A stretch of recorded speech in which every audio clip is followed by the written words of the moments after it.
Good evening, guys, gals. Reloading a few 357 bullseye powder, um, Remington cases, mixture of cases. And I read a lot of times people want to know how much do I bail my case to accept the bullet. Spray wall case you got to bail. If you don't, it will crush your case, gouge into your bullet, make your round where it won't fire. If it does, it'll fire very inaccurate. This is what I've been doing it for years. Rock Circuit 2, I've had this press since I was 19, 20 years old. Been a good one. Two old guys taught me how to reload a long time ago. But you want to take, when you set this bail case, I bail and prime at the same time. When you set this up, we're talking about turning this thing quarter of a turn, an eighth of an inch, quarter of a turn at the most, down. Now you can lock it, but when you're going from 38 357, 38 357, I don't lock it. I've done it so long, I know what it feels like. So I've got a couple of examples. I've got a case that it's hard to see, but there's one here that's done correctly and one that's done incorrectly. When you seat that bullet into your case, you want it to start. So when you press it in with your seat, when you put your seater dot in and you start pressing rounds, when you start pressing your bullets into your case, you don't want to be digging in, you don't want to collapse your case. But also, when you set that seater die up, when you get all these done, you got them all bailed out, and then you pull that seater die, take this die out, and put your seater die in, what you're going to end up with, if I find the right one, what you're going to end up with is a deal where your seater die, when you take your case and you got it in you screw it into your press. If you haven't got these bailed out enough, you're going to gouge into your bullet or you're going to collapse cases. One of the two. So it's got to be done right. So when you're setting this seater die up, this seater die has got to be correct, lined up perfectly. Seat the die. When you seat the bullet into the case, it will crimp that round. It's going to straighten that up as it goes into your die, one, and two, you're going to put just a light crimp on it to hold them in. I like just a small crimp. Because I put these rounds in a box. I ain't got one right here in front of me. I put these rounds, I put them in a box, plastic empty boxes, and put them in my truck. I mean, they allowed to ride around my truck for weeks, bumping around, turning around.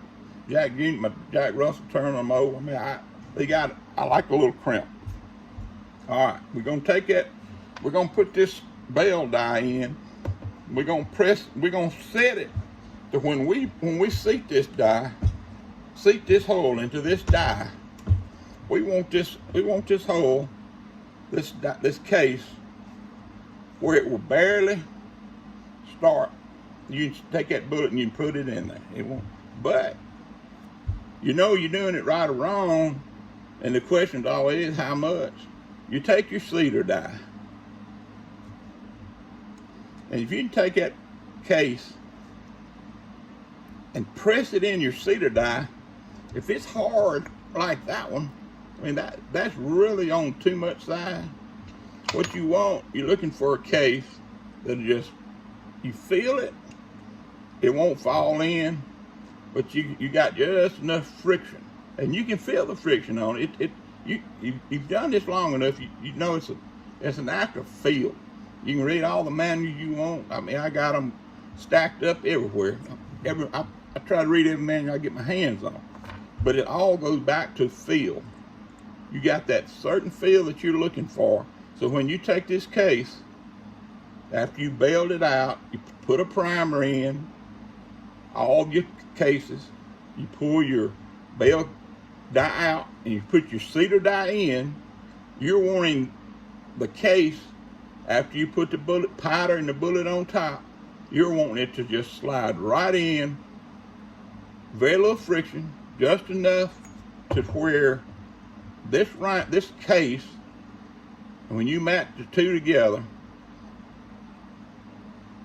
it will start,